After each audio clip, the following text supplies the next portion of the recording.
Hello everyone, welcome to From the Heart. I'm Joshua. And I'm Mary. And we're excited to bring to you all that's new and good when it comes to the arts in Central Florida. Today we're with David Schillhammer, Executive Director of the Orlando Philharmonic Orchestra.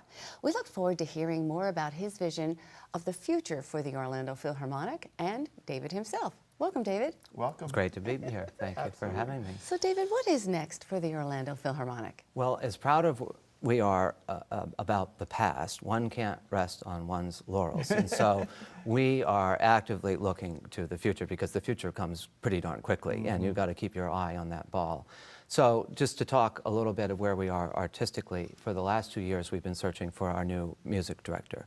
And we had some 300 candidates, which we narrowed down to 5 finalists, each of whom came last year and conducted 1 or 2 programs of the Orlando Philharmonic.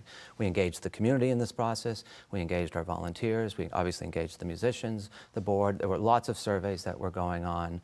And at the end of the day, at the end of the search, we chose an incredible musician by the name of Eric Jacobson, and he will begin as our music director. He's already begun, and we are just so honored and we have to pinch ourselves every once in a while. He's a world-class musician himself. He's a very, very famous cellist.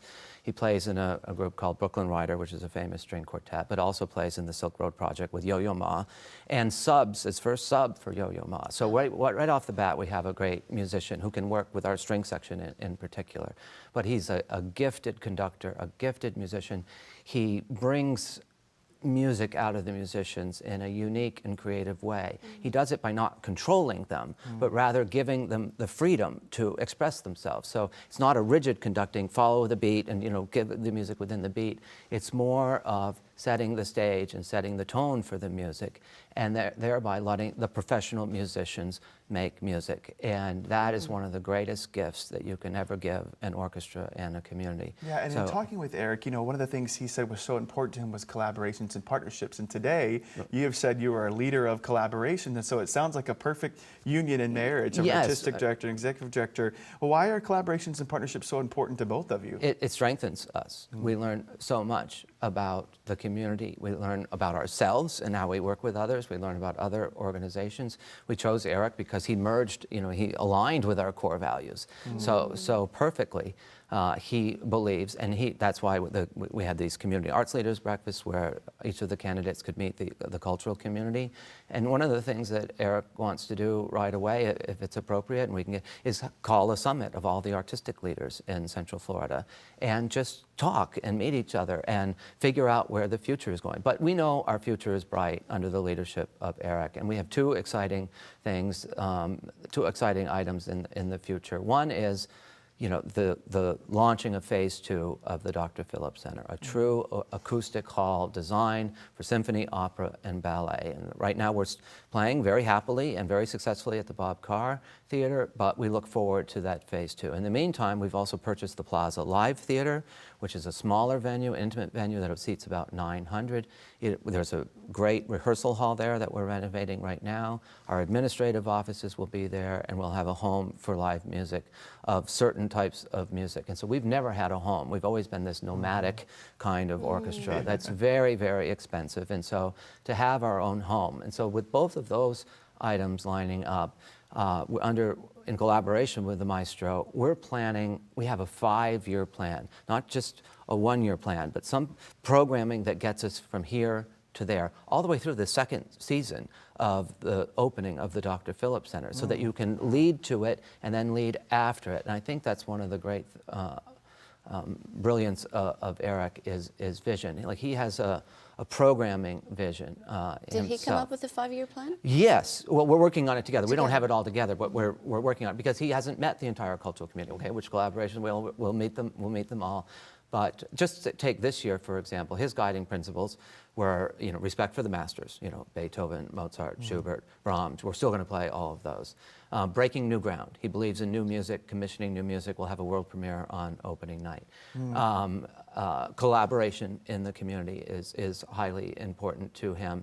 And then having a programming thread. In this case, in our first year, Ravel sort of sets the tone for the entire season. We have Ravel throughout the season. Ravel was not only a great composer and arranger, but he loved world influences and wrote about it. And so he was impacted by so much, and then he impacted those who followed. him. And so there's all sorts of programming ways that we can string along an audience so that it's one concert is not an isolated incident. You've got to go to the next to hear the rest of the story of Ravel. I love that he also knows his conductor's four core values. I'm just saying. Whoa. I think And this so- is pretty great. So I'm those sure you have your own, too. so those values guide us through to the future of our programming. He is pushing the boundaries a little bit more than what we have heretofore, but it's nothing that's scary. It's nothing that people aren't going to love. It's everything that's going to be accessible. It's just going to be just slightly different, which is why we hired him. And I can already tell that our patrons are just, if you could have seen the announcement when we announced Eric and out he came from behind the curtain, there was this explosion of people standing. It was like a rock star had just walked in, which of course he is. He looks like a rock He star. does He's look very like a good rock looking, if I star, do say and he's so myself. very engaging with people. When he's talking to you, he's talking to you.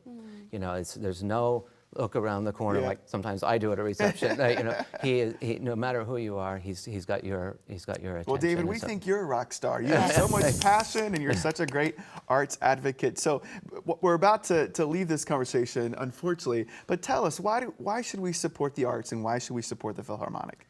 Well, you know, I just had a meeting this morning at the Economic Development Commission, and you know, their slogan there is, "You only know the half of it." And so we went to see them to make sure that we were in on that action. And what we found was a very receptive, Economic Development Commission, because the arts are critical to the health and welfare of the community. And their job is to bring in new businesses and develop and nurture people moving here. And without a vibrant cultural community, people aren't going to come. And so we have that. And it's not just the Dr. Phillips Center, which is a great and magnificent building, but it's the arts that happen within the building that make it great. I just can't imagine a city the size and caliber and scope and future of Orlando not having a healthy and diverse and collaborative cultural community. I think it kind of defines us, if you ask me, but that's from my perspective. Yeah, absolutely. Well, I think Well we agree said. with you. We can't thank you enough for being here. I can't imagine this day having been without you here. Well, thank you very It's much. It's been perfect. great to be here. Absolutely. So congratulations to the two of you as Thank well. you, you. David. Well, many thanks to all of you for joining Joshua and I, and a special thanks to David Schillhammer for sharing his art with us. We hope you will attend a performance of the Orlando Philharmonic Orchestra soon. And when you do, tell David that Mary and Joshua say hello. From the heart.